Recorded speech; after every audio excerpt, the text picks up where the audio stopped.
When temperatures plummet to negative 84 degrees Fahrenheit, modern cooking methods become impossible.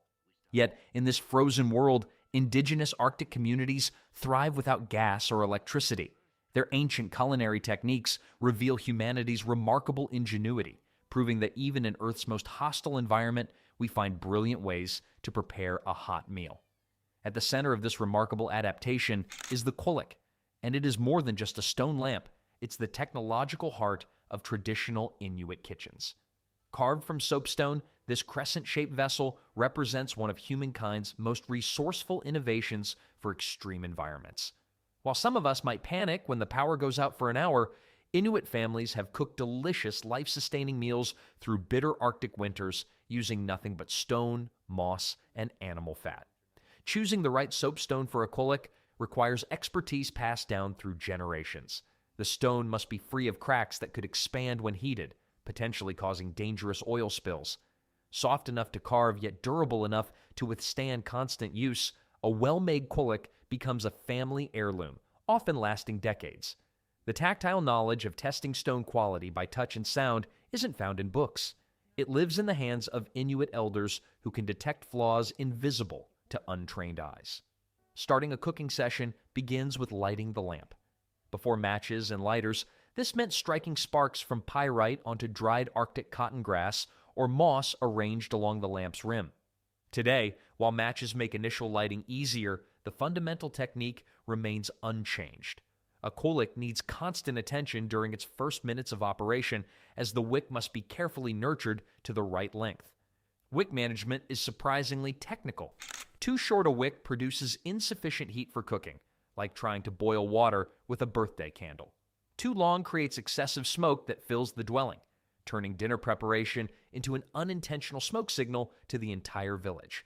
A properly maintained wick produces an even, controlled flame that generations of Inuit cooks have learned to read like a temperature gauge. The most experienced kulic tenders can adjust heat with precision that rivals modern stoves, despite having no dials or controls. The fuel that powers a kulic is primarily rendered seal blubber. Far from being a crude substitute for modern fuels, seal oil has properties that make it uniquely suited for Arctic conditions. At temperatures where other fuels congeal or fail to burn efficiently, seal oil maintains combustibility. A little-known fact, seal oil actually burns cleanest at temperatures around negative 76 degrees Fahrenheit, a counterintuitive property that perfectly matches the environment where it's most needed. You can tell a well-functioning kulic by its sound, a soft, gentle crackle that signals perfect heat. This auditory feedback helped cooks maintain ideal cooking temperatures long before thermometers existed. In the most frigid conditions, where every calorie matters for survival, this efficiency wasn't just convenient, it was essential. The kulic's genius extends to its cooking setup. With no countertops or stove surfaces available, Inuit developed simple but effective suspension systems for cooking vessels. Pots hang above the flame, their height adjusted using leather or sinew cords to control cooking temperature. This seemingly basic system actually allows for remarkable temperature control through the hotspot technique, moving food closer to or further from the flame depending on whether you're boiling, simmering, or keeping food warm. Even more remarkable is how families prepare different types of food simultaneously on a single kulic. By strategically placing various vessels at different distances from the flame center, a skilled cook could have one pot boiling water while another slowly simmers stew, all on the same heat source. This spatial temperature gradient turns the kulic into a multi-zone cooking surface that maximizes fuel efficiency. Talk about multitasking. Inuit cooks were doing zone cooking long before it became trendy in high-end kitchens. In extended family settings, kulic duties often rotate among household members, typically following traditional gender roles where women were the primary kulic tenders. However, everyone learned basic kulic management as a survival skill. The person tending the lamp earned special status during meals as they controlled the heart of the household, both literally in providing warmth and figuratively in preparing food that sustained the family. One kulic can heat a well-built igloo to surprisingly comfortable temperatures. Despite outside temperatures that can plunge below negative 84 degrees Fahrenheit, the interior of a traditional dwelling with an active kulic might reach 60 degrees Fahrenheit near the lamp. This temperature gradient creates natural refrigeration zones within the living space. Areas close to the walls remain cool enough to preserve food, while areas near the kulic allow for comfortable eating and cooking. It's the original smart home, no Wi-Fi required. The kulic's orange flame dancing across the stone rim casts a warm, intimate light that no electric bulb can replicate. The lamp's curved form holds thousands of years of design refinement. Every contour serves a purpose. It's a perfect example of how necessity drives innovation, and how sometimes the simplest technologies are the most enduring. The kulic's significance extends beyond cooking. It represents the resilience and resourcefulness that allowed Inuit communities to thrive in environments where nothing is wasted and every innovation must serve multiple purposes. While we might view cooking without modern appliances as a hardship, the kulic demonstrates how deeply humans can adapt to their surroundings, creating elegant solutions from available materials. The kulic's steady flame has illuminated the Arctic night for thousands of years, but it's only one element in a complex culinary tradition. As with any kitchen, the heart might be the stove, but the true art of cooking extends far beyond the heat source alone. In the Arctic, your cutting board is frozen, your knife is frozen, your food is frozen, even your breath freezes before it hits the ground. Cutting meat at -83 degrees Fahrenheit presents challenges that would make professional chefs throw their hands up in defeat. Imagine trying to slice a steak that's harder than wood, or attempting to fillet a fish that's essentially petrified. This is the reality of Arctic food preparation, where ordinary kitchen knives would snap like twigs against rock-solid frozen food. Working with frozen food requires understanding the fine line between too frozen and just frozen enough. Arctic cooks developed the art of partial thawing, bringing meat to the perfect temperature for cutting without allowing it to thaw completely. This isn't just about convenience. In a world without refrigeration, maintaining the cold chain is essential for food safety. When a hunter returns with fresh game, the clock starts ticking. In summer months, meat must be processed quickly before it spoils. In winter, the challenge is different, preventing meat from freezing solid before it can be properly butchered. Hunters often place freshly killed animals inside their parkas, using body heat to keep the meat workable until they return to their shelters. It's not uncommon for an Arctic hunter to travel miles with several pounds of meat tucked against their body. Once back at camp, quick freeze techniques come into play. By cutting meat into thin strips and laying them directly on snow or ice, proteins freeze rapidly, preserving both flavor and texture. This method, developed thousands of years before modern flash freezing technology, achieves the same result: small ice crystals that don't damage cell walls. Food scientists only discovered this principle in the 20th century, but Inuit cooks had been employing it for millennia. The mouth test represents another ingenious technique for working with frozen food. When determining if a piece of meat has reached the ideal consistency for cutting, traditional cooks will touch it briefly to their lips or tongue.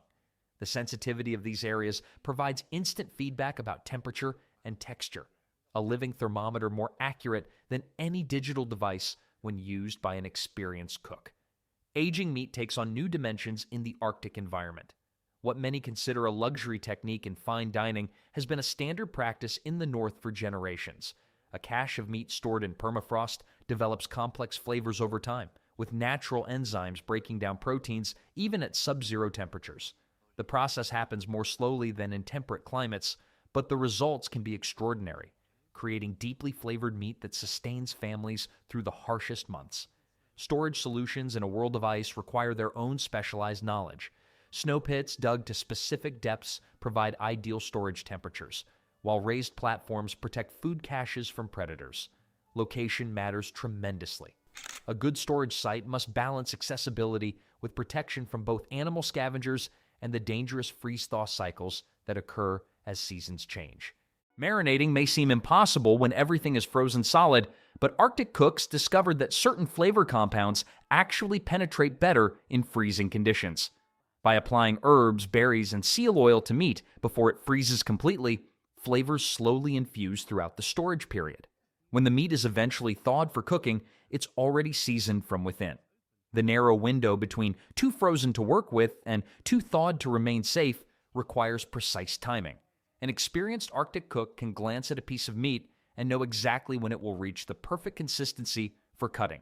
usually planning several hours ahead to ensure ingredients are ready precisely when needed. This predictive skill develops over years of observation and practice.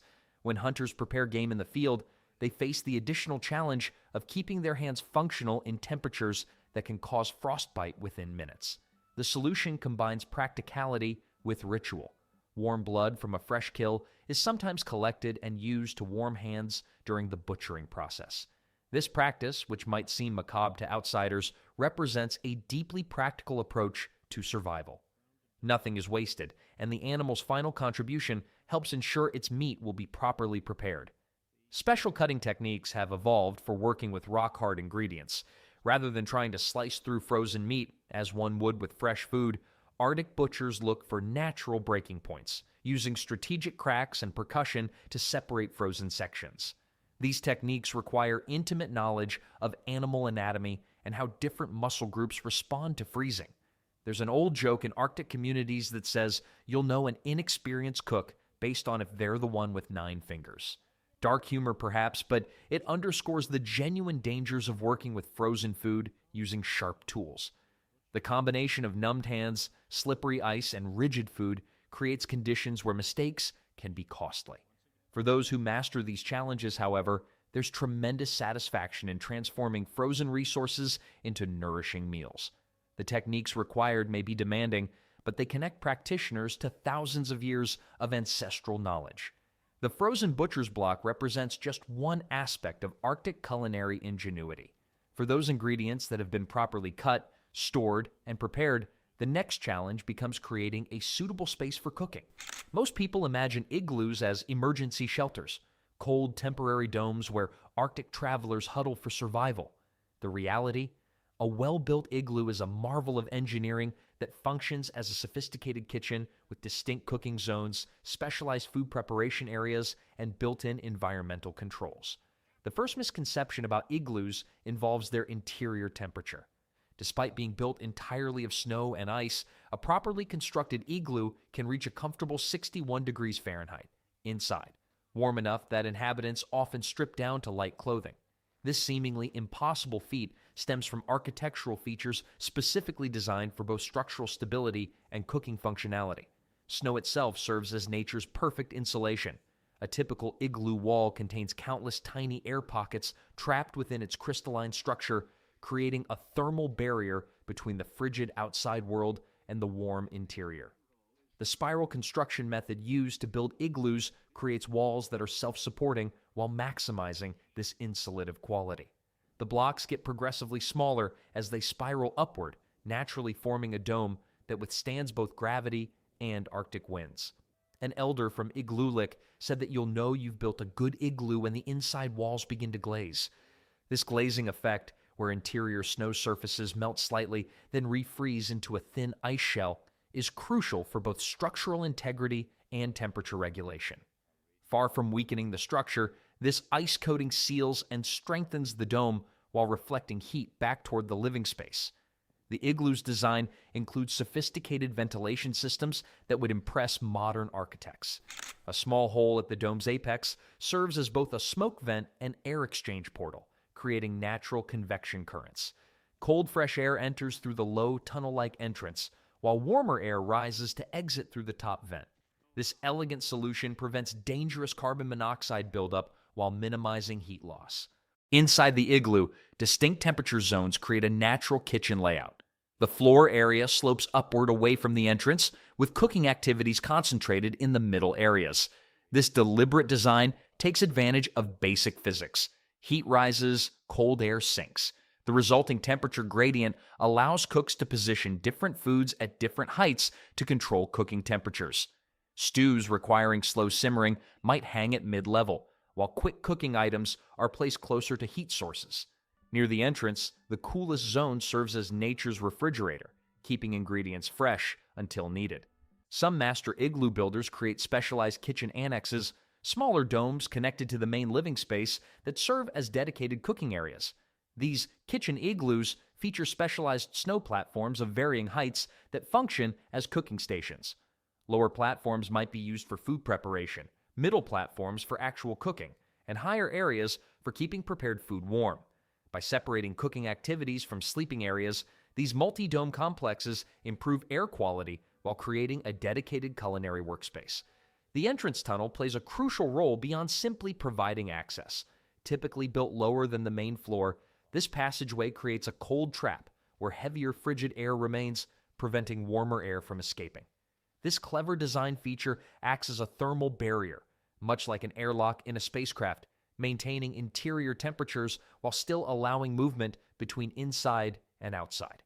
Traditional knowledge has developed answers to common architectural challenges that modern engineering would struggle to solve in such extreme environments. For instance, how do you prevent cooking steam from weakening your ceiling? Strategic placement of animal skins above heavy cooking areas absorbs moisture, preventing it from reaching and destabilizing the snow dome. These skins later freeze on the outside of the igloo, adding an additional insulation layer in a beautiful example of multi-purpose design. The relationship between cooking activities and structural integrity creates an interesting feedback loop. As moisture from cooking activities rises and meets the cold outer portions of the dome, it freezes, gradually thickening and reinforcing the structure from within. An igloo that's regularly used for cooking can last months longer than an identical structure left unused. The acoustics of an igloo create another unexpected cooking advantage. The curved snow walls naturally amplify and distribute sound, allowing cooks to hear the subtle audio cues of properly cooking food. The specific bubble pattern of stew reaching the right temperature, the sizzle of fat at proper cooking heat, or the slight change in sound when rendered oil reaches its smoke point. In an environment where visual cues might be limited by available light, these acoustic properties transform cooking into a partially auditory art. Snow blocks used for construction aren't uniform. Experienced builders select different snow densities for specific parts of the structure. Denser, more compressed snow forms the lower structural elements, while slightly less dense snow serves for upper portions. This graduated construction method balances structural needs with insulative properties, creating a microclimate perfectly suited for human habitation in extreme conditions. An igloo's thermal properties have been scientifically measured in recent years, revealing impressive results. A properly built structure can maintain a 40-degree Fahrenheit temperature differential between inside and outside without any heat source at all.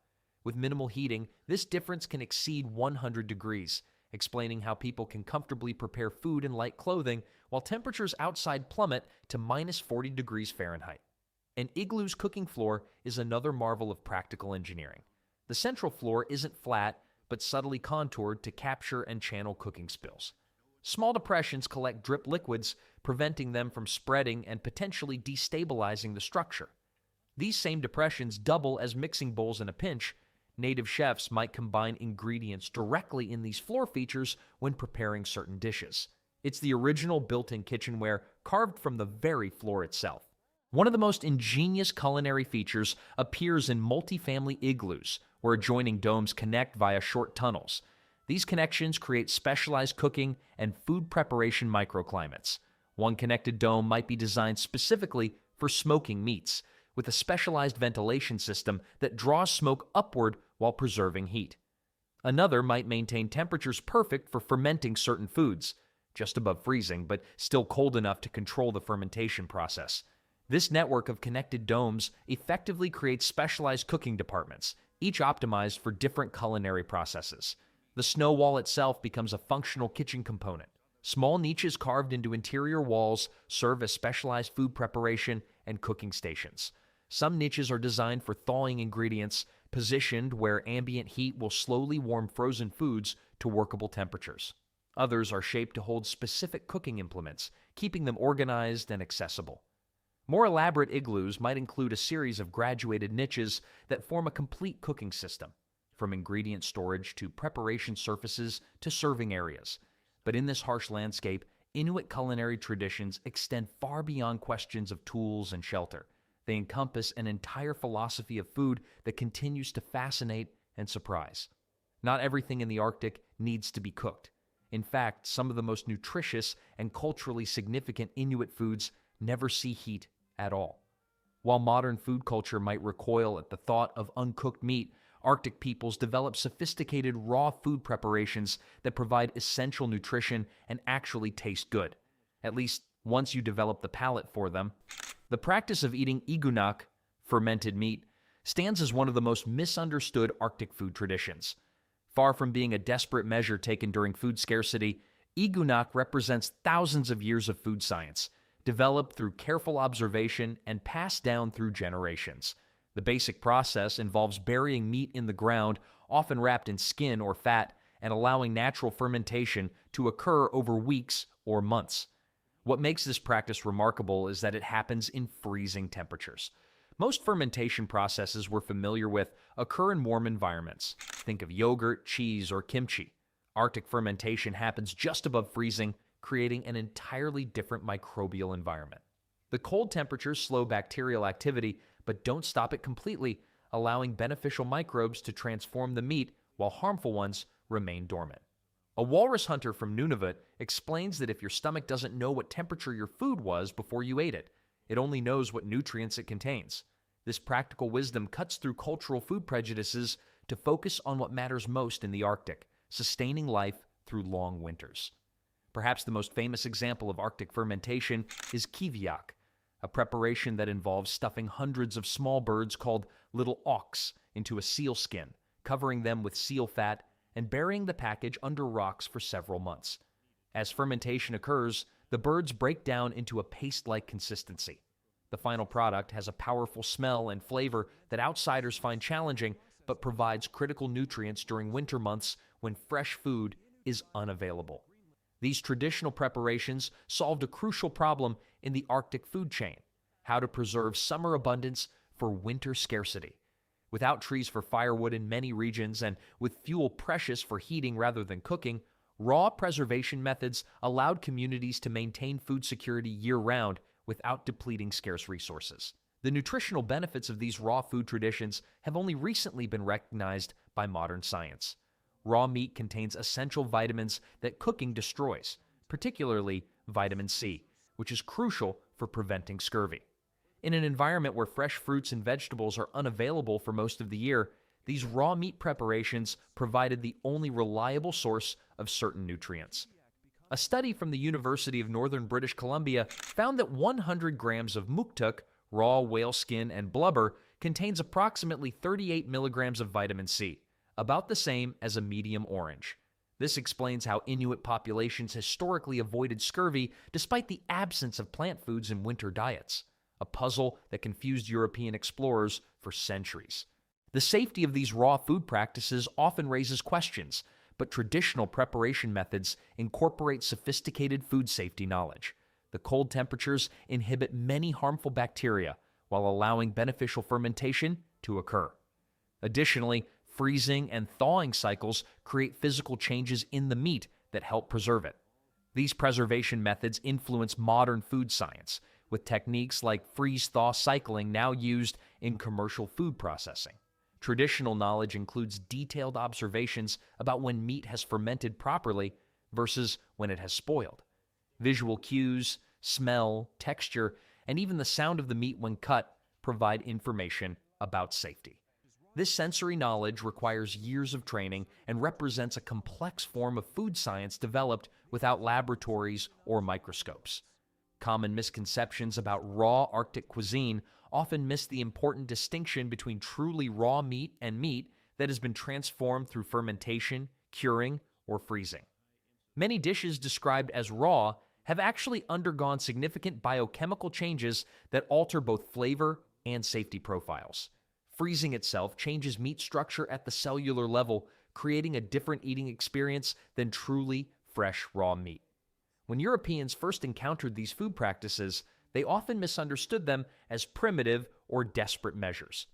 Colonial accounts describe Arctic food with disgust, failing to recognize the sophisticated knowledge systems behind these preparations. Today, as fermentation enjoys a renaissance in global food culture, these traditional practices are being reconsidered with new respect. The boundaries between raw and cooked become blurry in Arctic cuisine. Consider foods like una alek, where thin slices of frozen meat are dipped briefly in hot broth at the table, enough to thaw the outer layer while leaving the center frozen. Is this cooking or a form of raw food? Arctic foodways challenge our binary thinking about food preparation. Arctic fermentation demonstrates remarkable climate adaptation. In most food cultures, preventing food from freezing is a primary preservation goal. In Arctic traditions, controlled freezing becomes part of the preservation method, with cycles of freezing and partial thawing creating conditions for beneficial microbial activity while inhibiting harmful bacteria. Another misunderstood preparation is nikuk, air-dried meat or fish. Without cooking, meat strips are hung in the dry Arctic air, where they quickly freeze dry. The resulting product can be stored for months and eaten as is or reconstituted in soups. Similar to jerky but produced without heat, nikuk provided portable, lightweight nutrition for hunters traveling across vast territories. These raw food traditions required tremendous environmental knowledge.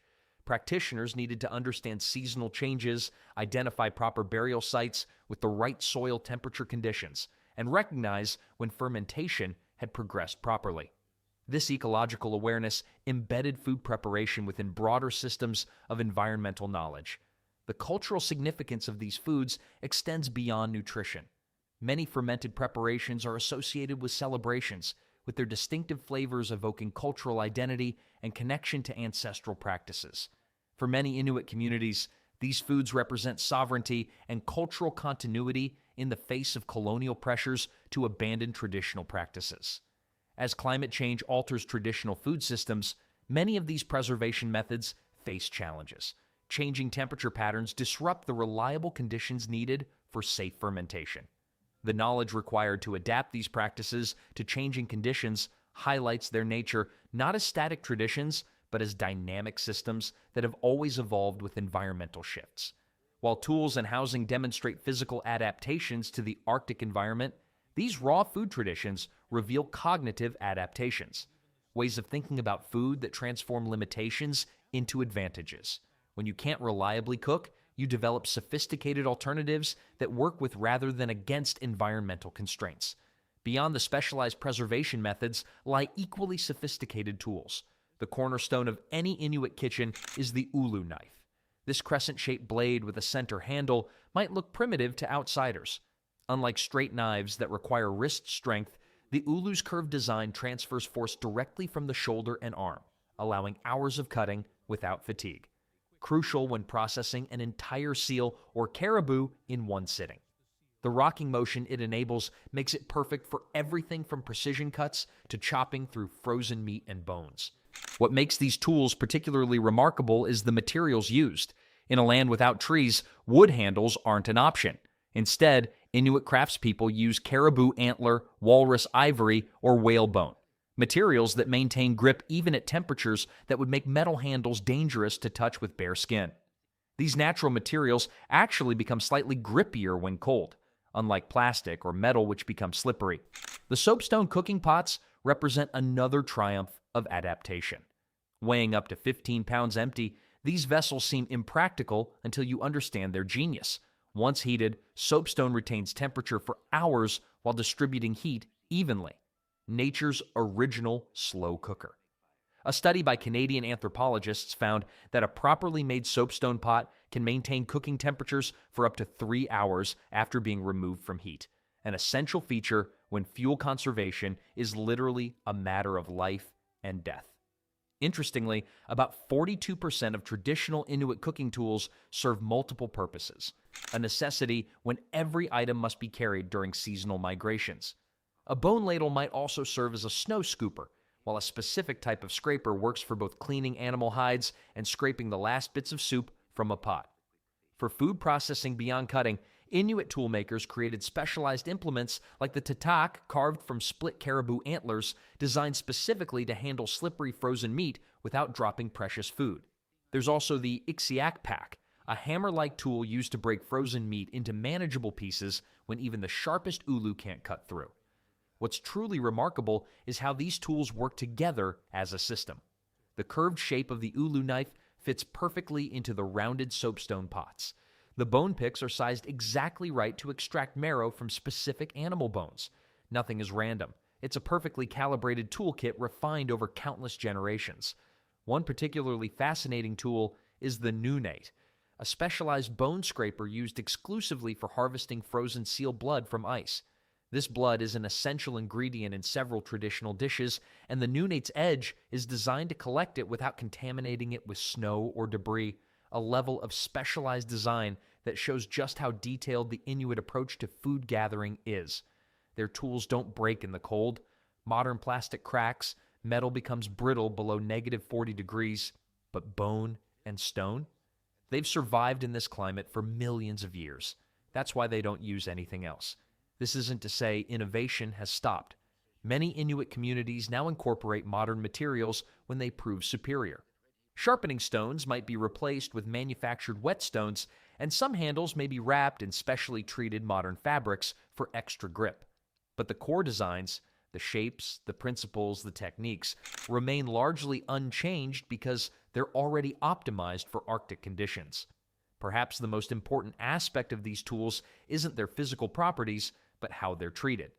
Tools are considered almost sacred in many Inuit families. The proper care and maintenance of cooking implements is one of the first skills taught to children, usually beginning around age 6. By 10, most Inuit children can identify the right tool for each cooking task and know how to keep it in working order. In the 1920s, traders introduced metal pots to the community, but they didn't replace traditional soapstone. One elder's great-grandfather tried using them but found the food took on a metallic taste. The pots cooled too quickly and were too light, often tipping over on the kulic. In the end, he went back to soapstone, proving that newer isn't always better. Sometimes it's just different. For special community feasts, particularly respected elders might bring out ceremonial tools used only for these occasions, elaborately carved serving implements decorated with traditional symbols. These pieces connect cooking not just to survival, but to cultural identity and community bonds. As we saw with the kulic stone lamps that form the heart of traditional Inuit cooking, these tools aren't just implemented, but linked in an unbroken chain of knowledge. And while they may seem primitive at first glance, they represent something increasingly rare in our disposable culture. Perfectly optimized design that never needs replacement, only respectful maintenance.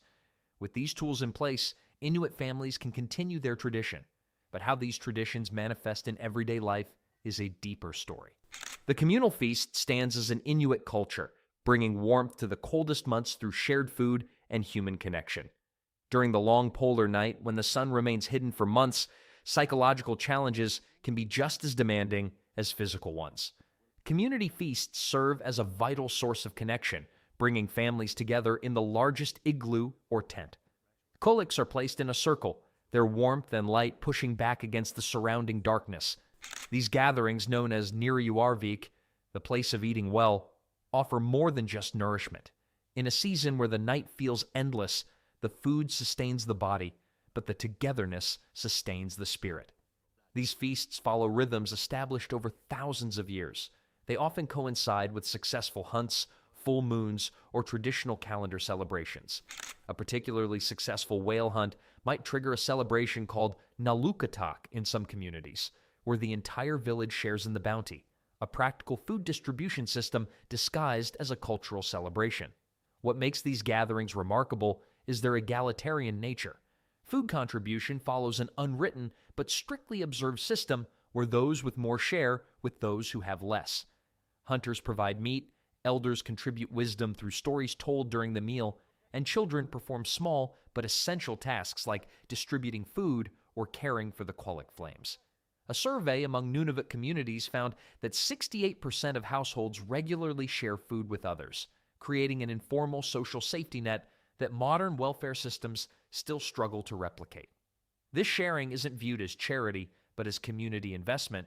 Tomorrow, your family might be the one needing help. The logistics of feeding dozens of people in a small space without modern conveniences requires orchestra-like coordination. Women typically oversee most food preparation, with specific roles assigned based on skill and experience rather than rigid gender rules. Large communal pots made of soapstone, the same material as the kulic, can hold enough stew to feed 20 people. These vessels, often passed down through generations, carry their own stories and are treated with remarkable reverence. Some families can trace their cooking pots back 10 generations, with each chip and crack representing a story of survival. The preparation area serves as a living classroom where skills are passed down through generations. Young girls learn to tend the kulic flame with precision, guided by their mothers and grandmothers, while boys observe their fathers carefully butchering meat. Though families now follow more defined roles, traditional practices allowed for flexibility. Men could cook and women could hunt when necessary. In one community, a grandfather became known for making the best bannock, a skill he developed while caring for his household during his wife's illness. Practicality often shaped these roles, though some joke that the best male cooks learned simply to avoid eating their wives' cooking, a sentiment that transcends cultures. Portion etiquette follows a long-established tradition. Elders receive the most prized cuts, often organ meats like liver or kidney that contain vital nutrients. Hunters get protein-rich portions to maintain strength. Children receive softer cuts that are easier to chew but still nutrient-dense. Despite feeding many people in challenging conditions, food waste is virtually non-existent. Every edible part of each animal is consumed, preserved, or repurposed. Even bones become tools or are cracked open for nutritious marrow. These gatherings transcend simple nutrition. They serve as community hubs where crucial information is exchanged: weather patterns, animal migrations, family news, and traditional knowledge. Before radio communication, this information sharing could mean the difference between life and death for remote communities. Stories flow as freely as the food. Elders recount tales of legendary hunts, ancestral wisdom, and moral lessons disguised as entertainment. These oral histories serve as both cultural preservation and practical education. A study by the Inuit Heritage Trust found that youth who frequently attended community feasts retained 37% more traditional knowledge and were 42% more likely to become fluent in their native language compared to those who rarely participated. Learning seems to be more effective when shared over a warm meal, with full stomachs and lively conversation keeping everyone engaged. As one elder humorously points out, important teachings are rarely slept through when there's still food being passed around. Today's feasts face new challenges. Store-bought foods increasingly appear alongside traditional dishes. Climate change alters hunting patterns. Young people raised on the internet and television sometimes show less interest in lengthy community gatherings. Yet the fundamental practice adapts rather than disappears. Many communities now host country food festivals that blend traditional practices with modern contexts, inviting outsiders to learn about Inuit foodways while strengthening internal cultural bonds. Health researchers have documented surprising benefits from these communal eating traditions. Communities that maintain regular feasting practices show lower rates of depression during dark winter months and stronger intergenerational bonds. As bellies fill and stories wind down, the feast transitions to planning. Hunting parties form for the coming days. Food portions are wrapped for those unable to attend. The community disperses, carrying remaining food back to individual dwellings, though in traditional thinking, food was simply in different stages of its journey through the community. The practice of sharing extends beyond the feast itself. Many hunters ensure that portions reach families who couldn't attend, particularly those who have lost providers or are temporarily struggling. As the kulics are carefully extinguished, the cycle completes itself, from the hunt that provided the meat, to the tools created to prepare it, to the community that shared it. And as families return to their homes, they carry not just full stomachs, but the warmth of connection that helps them endure the harshest environment on Earth. The feast ends, but the kitchen never truly closes. Tomorrow brings new hunting challenges in the unforgiving Arctic wilderness. Life in the Arctic rarely allows for staying in one place. Following animal migrations means Inuit hunters have mastered the art of mobile cooking. When you're burning 6,000 calories daily in minus 40-degree weather, forgetting lunch isn't an option. The traveling kitchen begins with the perfect bag, traditionally made from sealskin that expands when full but folds nearly flat when empty. These bags get rubbed with seal oil for waterproofing, which also ensures that everything you own smells like fish for the next decade. Some hunters claim they can find their way home in a blizzard just by following their bag's aroma.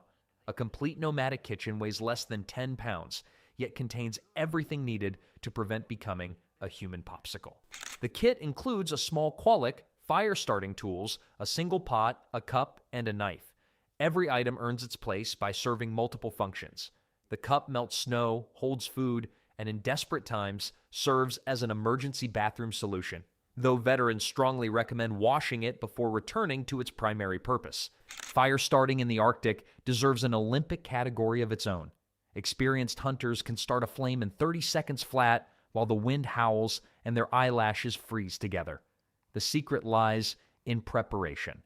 Dried moss and cotton grass carried in waterproof pouches close to the body. One elderly hunter brags that he started his kulic during a blizzard using just one hand while holding down his hood with the other. Nobody challenges his story because the alternative is having to listen to his "when I was your age" lecture again. Melting snow efficiently is a crucial survival skill, as it takes 10 cups of snow to produce just 1 cup of water, a process that consumes a significant amount of fuel. Experienced hunters use a seeding technique, adding a small amount of water to speed up melting. Those unfamiliar with the method often struggle, relying on ice chunks for hydration until they eventually call for help, a common mishap among unprepared travelers. Food prepared for journeys follows different rules than village meals. Meat gets sliced into thin strips before freezing, allowing it to be eaten without thawing. Archaeologists have found that these travel cuts haven't changed in thousands of years, proof that some cooking techniques are so perfect, not even cooking shows can improve them. The trail superfood is pemmican, a mixture of rendered fat, dried meat, and sometimes berries. This energy bomb provides 6,500 calories per kilogram, more than double the caloric density of chocolate. A small pouch can sustain a hunter for days, though one hunter jokes that after 3 days of nothing but pemmican, catching fresh game becomes motivated less by hunger and more by desperate flavor seeking. When hunting parties make camp, establishing a cooking area becomes priority one. An experienced Arctic traveler can set up a complete kitchen in 5 minutes, a skill developed because frostbitten fingers make for very clumsy chefs. The cooking zone balances access to snow, protection from wind, and safety from carbon monoxide. Cooking becomes a team sport on the trail, with clear roles established before departure. One person maintains the heat, another prepares ingredients, and a third melts snow for water. This division prevents the dreaded too many cooks scenario, which in the Arctic doesn't just spoil the broth, it wastes precious fuel and potentially leads to dinner becoming a block of ice. Emergency cooking skills can be life-saving in harsh conditions. Without proper equipment, hunters learn to improvise with whatever is available. One method involves using body heat to warm meat by placing thin strips against the skin under clothing. Though effective, it can lead to some amusing explanations for why someone appears to be smuggling meat inside their shirt. Despite the challenges, cooking on the move creates bonds that determine survival when conditions worsen.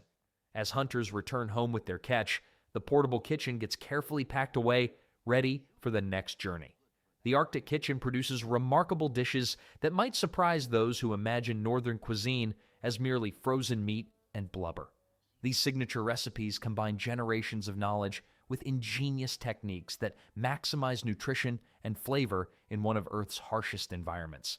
Arctic surf and turf brings together land and seafoods in ways that nutritionists now recognize as exceptionally balanced. Seal meat might be combined with caribou, or fish paired with wild greens harvested during the brief summer. Unlike the quick, fuel-conserving cooking of nomadic hunters, these dishes often simmer for hours, developing deep flavors while warming the dwelling. One beloved example combines thinly sliced seal liver with caribou fat and Arctic char, creating a nutrient powerhouse that delivers iron, omega-3s, and vitamin D, all crucial for Arctic survival. The traditional head soup makes use of every part of a hunted animal, whether caribou, seal, or whale. Simmered for hours, it extracts nutrients from parts often discarded in southern kitchens. Tongues, cheeks, eyes, and brain each add unique textures and benefits, creating a deeply nourishing meal. While outsiders might hesitate, this dish embodies true sustainability, an approach now gaining recognition globally as nose-to-tail cooking. When questioned about eating eyes, one hunter simply pointed out that at least he knows exactly where his food comes from. Unlike those eating processed meats, akutak, often called Eskimo ice cream, shows the lighter side of Arctic cuisine. This whipped mixture of animal fat, traditionally caribou or seal, berries, and sometimes fish, creates a dessert-like dish rich in energy-dense calories. Modern versions might incorporate sugar, but the traditional recipe relies on the natural sweetness of berries mixed with the satisfying richness of fat. First-time tasters often do a double take at the unexpected combination of flavors. Sweet berries with the distinct taste of whipped fat creates a unique experience unlike anything in Western desserts. Caribou preparation varies by season, cut, and community preference. Summer-hunted caribou might be sliced thin and dried into jerky-like strips that last through winter. The rich back fat gets rendered and stored for later use as cooking fuel. Prime cuts might be fermented underground in special preparations that transform the flavor completely. Most prized are the soft marrow bones that children crack open with specially designed small hammers, accessing the nutritional goldmine inside. These bones often become impromptu Arctic lollipops for youngsters, the original calcium supplement with no artificial colors needed. Perhaps most unexpected in the Arctic diet is the variety of plant foods harvested during the brief growing season. Seaweed gathered from coastal areas provides crucial minerals often missing from meat-heavy diets. Berry picking becomes a community activity when patches reach ripeness, with families gathering gallons of blueberries, crowberries, and cloudberries for winter storage. These fruits, preserved in seal oil, maintain their vitamin content through the darker months. A typical family might collect over 20 gallons of berries in a good season, ensuring sweet treats when fresh produce becomes impossible to find. Tea brewed from Labrador leaves, wild herbs, and even pine needles offers more than just warmth. These foraged infusions provide vitamin C and other micronutrients that help prevent scurvy during long winters. The traditional knowledge around which plants to gather and how to prepare them represents sophisticated nutrition science developed through observation rather than laboratories. Modern adaptations of traditional dishes continue evolving as communities balance cultural preservation with changing tastes. Bannock, a simple bread originally introduced by Scottish traders, has become a staple now considered traditional despite its relatively recent adoption. Contemporary cooks might prepare caribou lasagna or whale blubber ice cream, bridging ancient ingredients with new preparation methods. These signature dishes, whether ancient or recent innovations, connect modern Inuit communities to cultural heritage while providing practical nutrition in extreme conditions. The skills required to prepare them, from selecting the right ingredients to controlling cooking temperature without modern appliances, demonstrate the sophisticated knowledge passed down through generations of Arctic cooks who mastered the art of creating delicious meals at the frozen edge of human habitation.